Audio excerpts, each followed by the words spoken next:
Bien-aimés de Dieu, que Dieu vous bénisse, que Dieu vous comble. Nous sommes dans nos séries d'exhortations sur la sortie des prisons pour gagner la liberté spirituelle. Aujourd'hui, nous allons gagner la liberté mentale. L'objectif de chaque message est que vous soyez édifiés, vous soyez encouragés, vous puissiez changer la perception de réalité spirituelle, réalité mentale. Aujourd'hui, tu vas beaucoup aimer.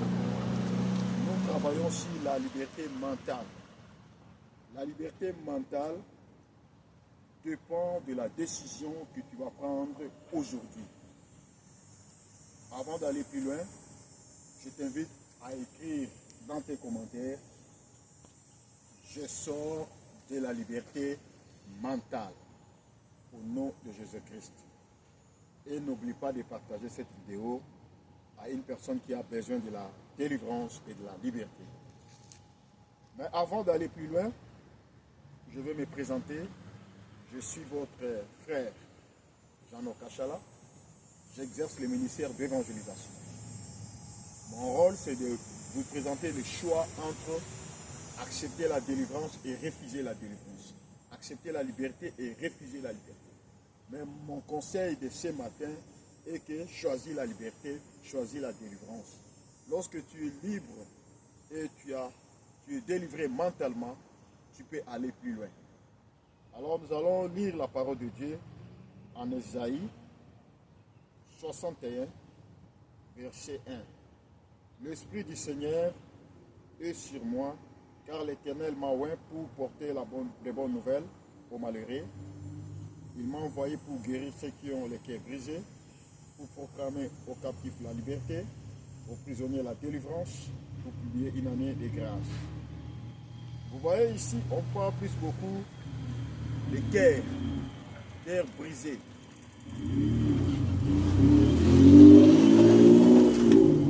Les cœurs brisés. Il y a beaucoup d'âmes qui ont un cœur brisé, un cœur déçu, un cœur détruit.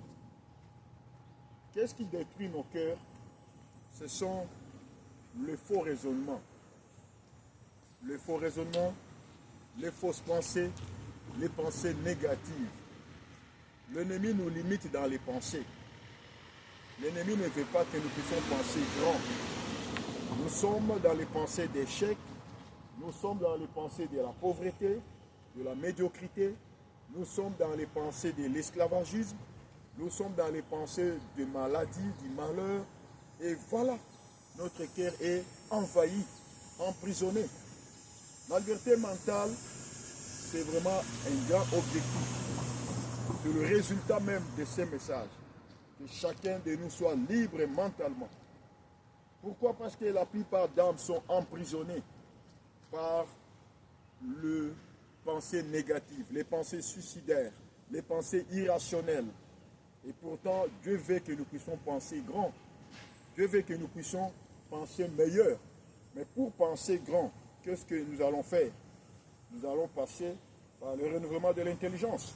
Je vais lire la parole de Dieu en Romains 12, verset 2.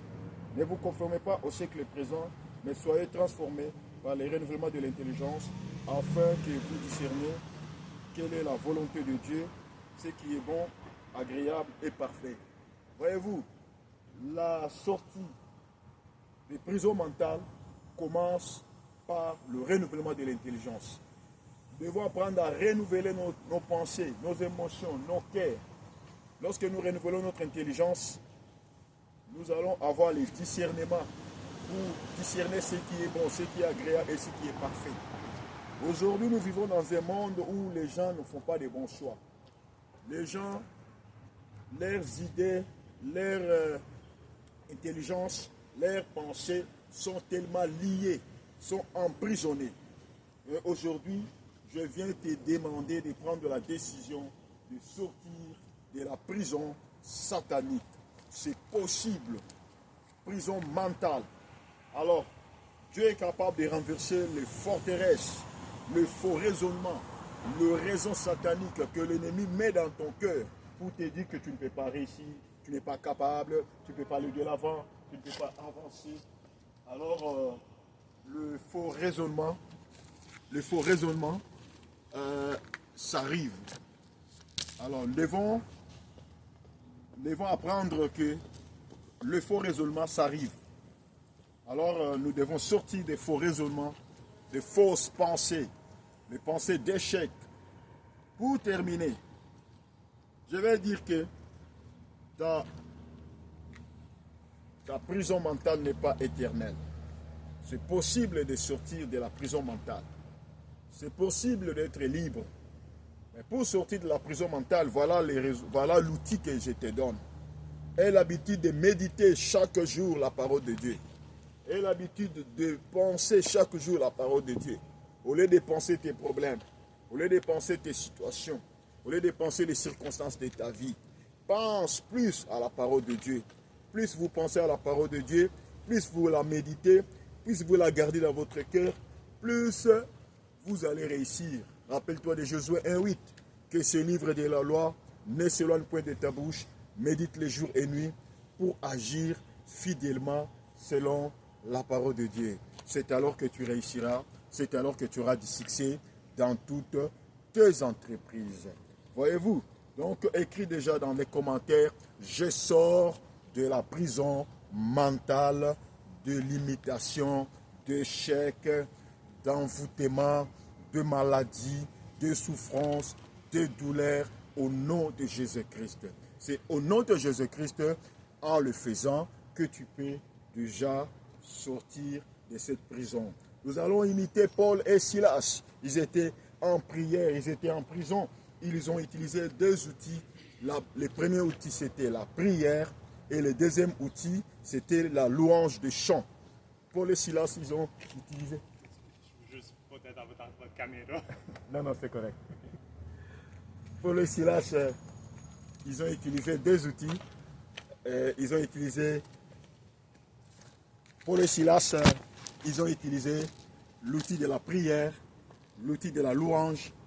Ils ont chanté le chanson de gloire, les louanges de Dieu. Et à la fin de la journée, c'était la délivrance. Reçois la délivrance au nom de Jésus-Christ. Reçois la délivrance de tes pensées. Reçois la délivrance de tes pensées au nom de Jésus-Christ. Que tes pensées soient libres dès maintenant et à jamais au nom de Jésus-Christ. Que tes pensées soient libres dès maintenant à jamais au nom de Jésus-Christ. Merci pour toi qui as suivi. N'oublie pas de partager ces messages à quelqu'un qui a besoin de la délivrance. Partage ces messages au moins à 10 personnes pour qu'on ait beaucoup de gens libres mentalement et physiquement. Merci. Nous allons nous revoir demain pour continuer avec la liberté émotionnelle.